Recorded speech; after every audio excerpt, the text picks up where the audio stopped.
ओम शांति। आज 1 मार्च 2025 के साकार मधुर महावाक्य हैं मधुबन से। आज मीठे बाप दादा जी ने कहा, मीठे बच्चे, प्रीत और विपरीत ये प्रवृत्ति मार्ग के अक्षर हैं। अभी तुम्हारी प्रीत एक बाप से हुई है। तुम बच्चे निरंतर बाप की याद में रहते हो। अब हमारी प्रीत किससे है? सिर्फ और सिर्फ एक शिव बाबा से। प्रश्न है, याद की यात्रा को दूसरा कौन सा नाम देंगे? उत्तर है, याद की यात्रा प्रीत की यात्रा है। विपरीत बुद्धि वाले से नाम रूप में फंसने की बदबू आती है। उनकी बुद्धि तमो प्रधान हो जाती है।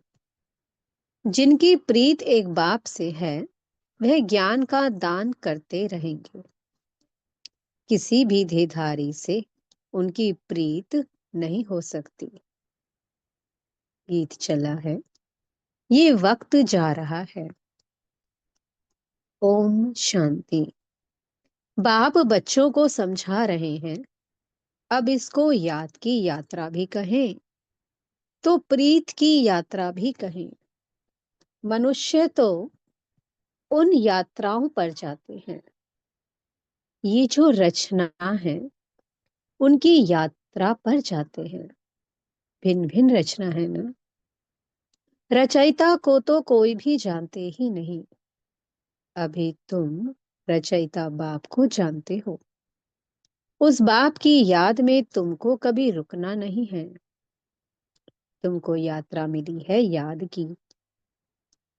इसको याद की यात्रा अथवा प्रीत की यात्रा कहा जाता है। जिसकी जास्ती प्रीत होगी वह यात्रा भी अच्छी करेंगे। जितना प्यार से यात्रा पर रहेंगे, पवित्र भी बनते जाएंगे। शिव भगवान उवाच है ना, विनाश काले विपरीत बुद्धि और विनाश काले प्रीत बुद्धि। तुम बच्चे जानते हो अभी विनाश काल है। ये वही गीता एपिसोड चल रहा है। बाबा ने श्री कृष्ण की गीता और त्रिमूर्ति शिव की गीता का कंट्रास्ट भी बताया है। अब गीता का भगवान कौन? परमपिता शिव भगवान उवाच। सिर्फ शिव अक्षर नहीं लिखना है, क्योंकि शिव नाम भी बहुतों के हैं। इसलिए परम पिता परमात्मा लिखने से वह सुप्रीम हो गया। परम पिता तो कोई अपने को कह ना सके। सन्यासी लोग शिवोहम कह देते हैं। वह तो बाप को याद भी कर ना सके। बाप को जानते ही नहीं। बाप से प्रीत है ही नहीं। प्रीत और विपरीत ये प्रवृत्ति मार्ग के लिए हैं। कोई बच्चों की बाप से प्रीत बुद्धि होती है और कोई की विपरीत बुद्धि भी होती है।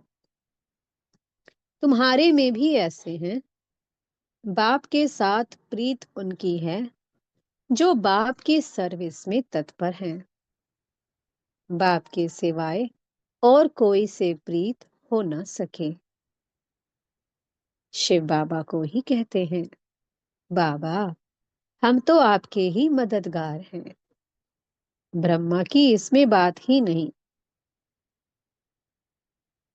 क्योंकि ब्रह्मा तो खुद मदद करते हैं बाबा की। और हम कौन हैं?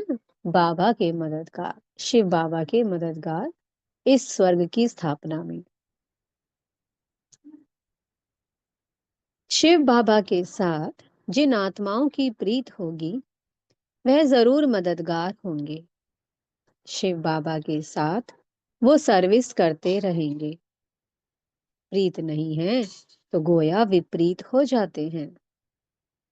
विपरीत बुद्धि विनश्यंती। जिनकी बाप से प्रीत होगी तो मददगार भी बनेंगे। जितनी प्रीत उतना सर्विस में मददगार बनेंगे। याद ही नहीं करते तो प्रीत नहीं है, फिर देधारियों से प्रीत हो जाती है। मनुष्य मनुष्य को अपनी यादगार की चीज भी देते हैं ना। वे याद जरूर पड़ते हैं।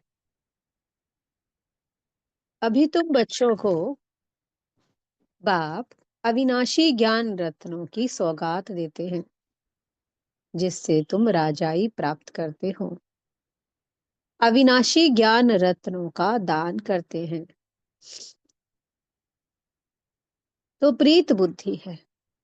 जानते हैं बाबा सबका कल्याण करने आए हैं, हमको ही मददगार बनना है।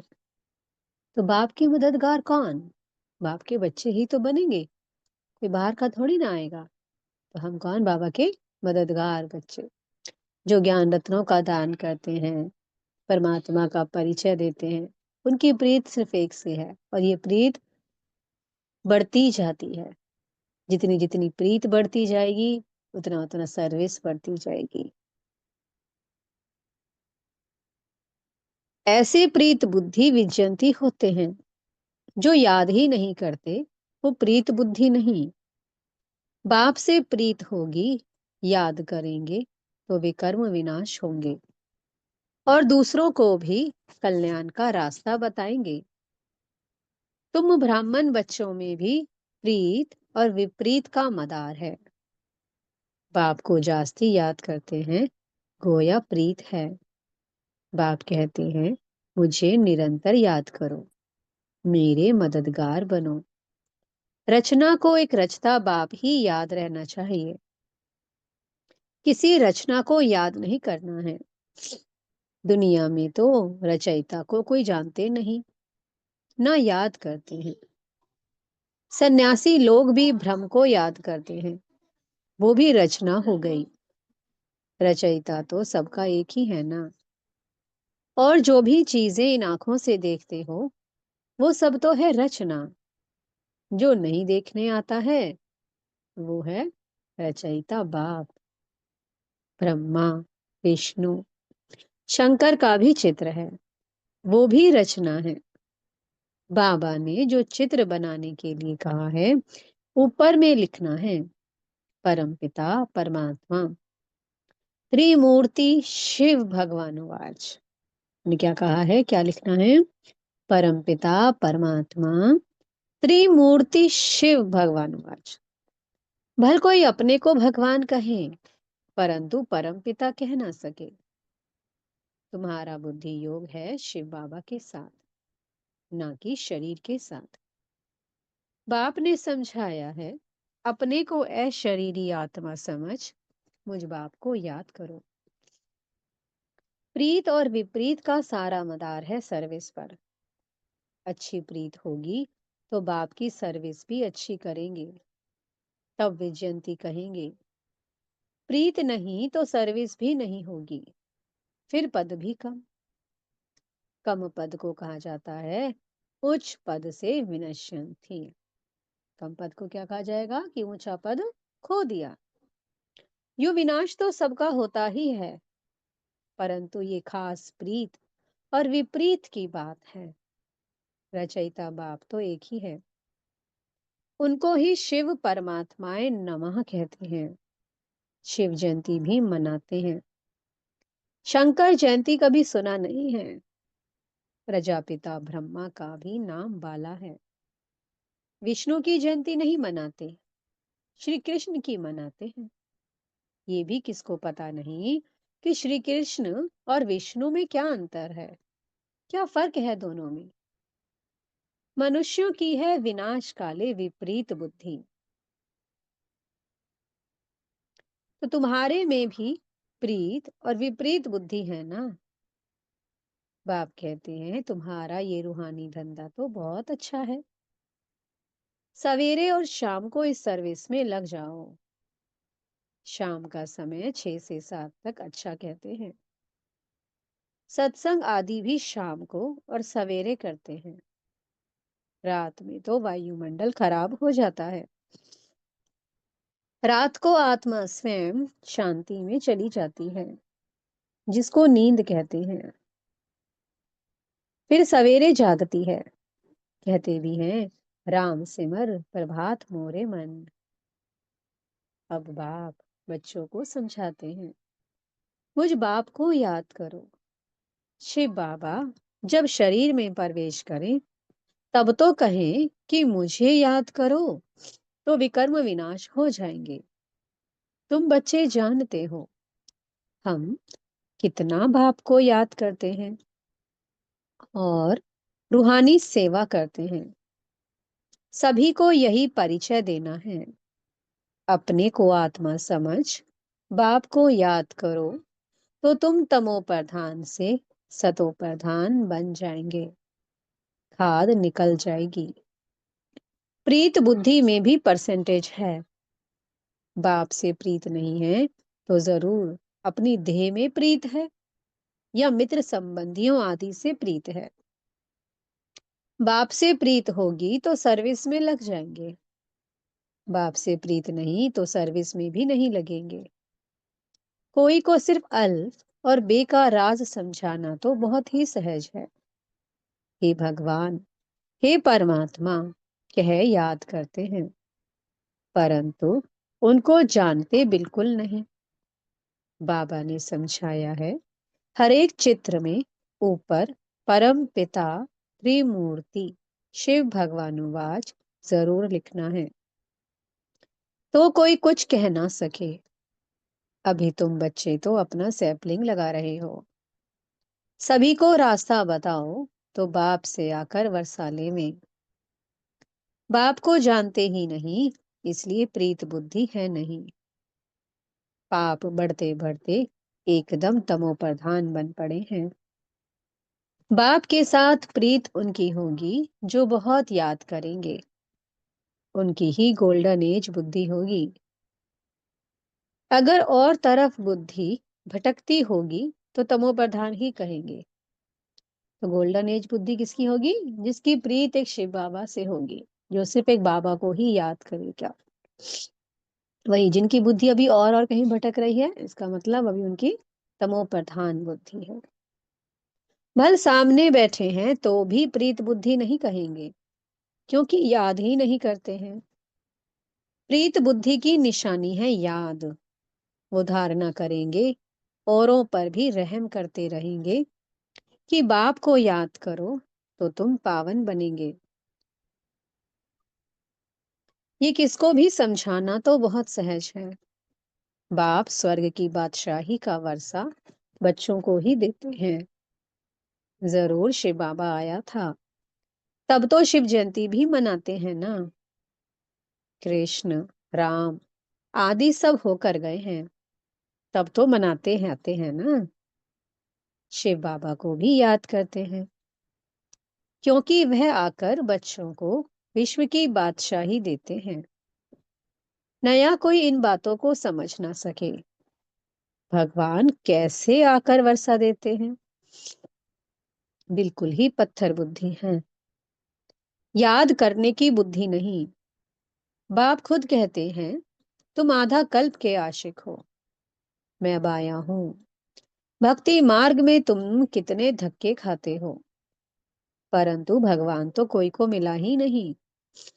अभी तुम बच्चे समझते हो, बाप भारत में ही आया था और मुक्ति, जीवन मुक्ति का रास्ता बताया था। श्री कृष्ण तो ये रास्ता बताते नहीं। भगवान से प्रीत कैसे जुटे, सो भारतवासियों को ही बाप आकर सिखलाते हैं। आते भी भारत में हैं, शिव जयंती मनाते हैं। तुम बच्चे जानते हो, ऊंचते ऊंच है ही भगवान, उनका नाम है शिव। इसलिए तुम लिखते हो, शिव जयंती ही हीरे तुल्य है। बाकी सबकी जयंती है कौड़ी तुल्य। ऐसे लिखने से बिगड़ते हैं। इसलिए हर एक चित्र में अगर शिव भगवानुवाच होगा तो तुम सेफ्टी में रहेंगे। कोई कोई बच्चे पूरा नहीं समझते हैं तो नाराज हो जाते हैं। माया की ग्रहचारी पहला वार बुद्धि पर ही करती है। बाप से ही बुद्धि योग तोड़ देती है, जिससे एकदम ऊपर से नीचे गिर जाते हैं। जैसे ही संशय आया, निश्चय से आत्मा क्या बन गई? संशय बुद्धि बन गई। और संशय बुद्धि बनी, नीचे गिरी। देहधारियों से बुद्धि योग अटक पड़ता है। तो बाप से विपरीत हुए ना। तुमको प्रीत रखनी है एक विचित्र विदेही बाप से। देहधारी से प्रीत रखना नुकसान कारक है। बुद्धि ऊपर से टूटती है तो एकदम नीचे गिर पड़ते हैं। भले ये अनादि बना बनाया ड्रामा है। फिर भी समझाएंगे तो सही ना। विपरीत बुद्धि से तो जैसे बांस आती है नाम रूप में फंसने की। नहीं तो सर्विस में खड़ा हो जाना चाहिए। बाबा ने कल भी अच्छी रीति समझाया। मुख्य बात ही है गीता का भगवान कौन। इसमें ही तुम्हारी विजय होनी है। तुम पूछते हो कि गीता का भगवान शिव या श्री कृष्ण। सुख देने वाला कौन है? सुख देने वाला तो शिव है। तो उनको वोट देना चाहिए। उनकी ही महिमा है। अब वोट दो। गीता का भगवान कौन? शिव को वोट देने वाले को कहेंगे प्रीत बुद्धि। ये तो बहुत भारी इलेक्शन है।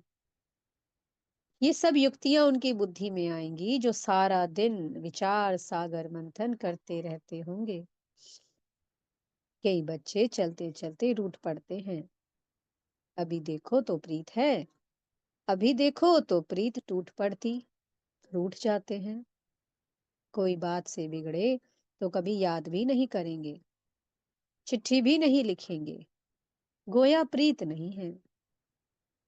तो बाबा भी 6-8 मास चिट्ठी नहीं लिखेंगे। बाबा कालों का काल भी है ना, साथ में धर्मराज भी है। बाप को याद करने की फुर्सत नहीं तो तुम क्या पद पाएंगे? पद भ्रष्ट हो जाएगा। शुरू में बाबा ने बड़ी युक्ति से पद बतलाए थे। अभी तो वो है थोड़ी। अब तो फिर से माला बननी है।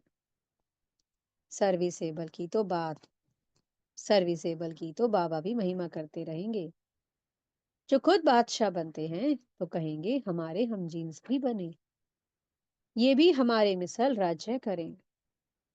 राजा को अन्नदाता मात पिता कहते हैं। अब माता तो है जगत अम्बा। उन द्वारा तुमको सुख घनेरे मिलते हैं। तुम्हें पुरुषार्थ से उच्च पद पाना है। दिन प्रतिदिन तुम बच्चों को मालूम होता जाएगा कि कौन कौन क्या बनेगा। सर्विस करेंगे तो बाप भी उनको याद करेंगे। देखा, जो सर्विसेबल बच्चे होते हैं उनको बाबा याद करते हैं। कितनी भाग्यशाली हैं वो आत्माएं जिनको भगवान याद करता है।